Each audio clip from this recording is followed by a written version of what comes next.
cadence rythmée d'une balançoire dans le paysage, mouvement d'une vie flottant au milieu du feuillage, épaisse planche délavée tenue par de vieilles cordes, il se balance entre ciel limpide et terre de discorde.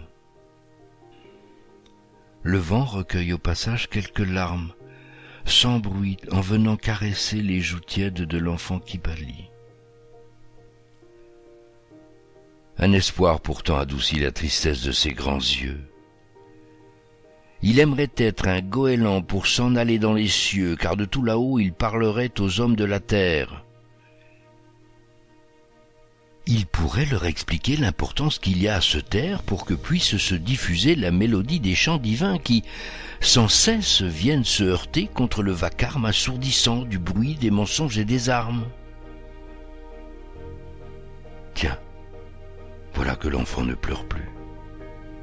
Oh, mais il ne rêve plus non plus. Le voilà devenu magnifique oiseau aux portes du paradis. Majestueux. Il se hisse vers les hauts sommets de la vie, redescend se poser sur l'océan, s'immobilise sur l'écume d'où il regarde les rouleaux cajoler toutes les amertumes. Dans le ciel, la balançoire a suspendu ses allers-retours sur l'air frais qui s'est cristallisé en un instant d'amour. Du pommier se détachent un millier de pétales blanches qui sur le sol s'éparpillent tels de soyeux cheveux d'ange. Avec talent, le vent confectionne un tapis blanc immaculé, invitant l'enfant oiseau à venir y déposer le nu de ses pieds. Une étrange silhouette tournoie tel un vent d'espoir, tandis que la crête de la colline se revêt du violet du soir. Des soupirs d'éternité, aux ondes impalpables et pures, murmurent des chants divins pour purifier l'univers impur.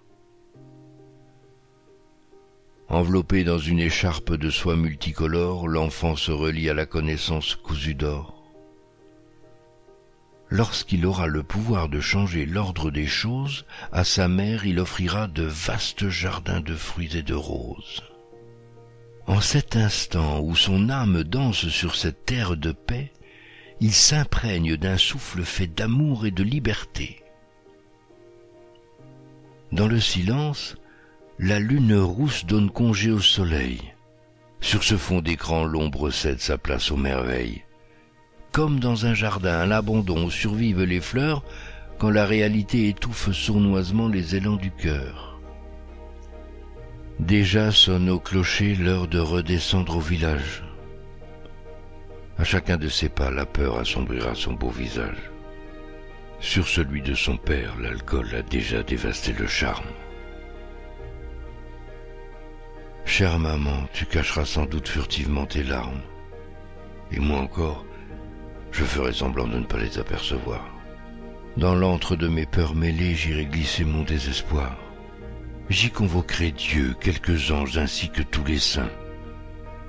Je leur demanderai grâce pour toi, maman, du fond de mon lit où j'ai pris l'habitude de veiller jusque très tard dans la nuit.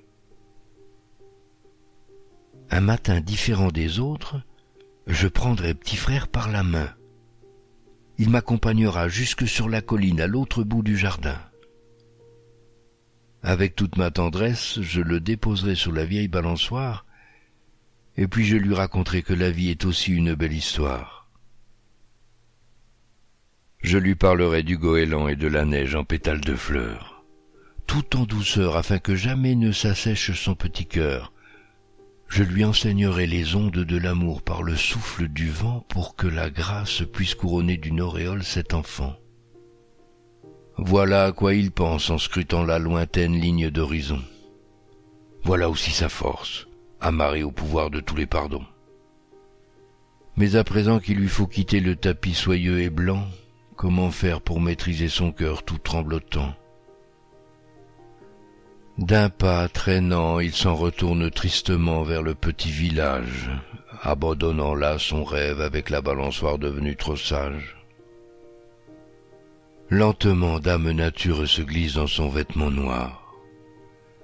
Les ronces des buissons frémissent dans l'ombre du soir. Chaque branche, chaque brindille prenant part à son histoire, s'efface humblement devant l'empathie de l'enfant de l'espoir.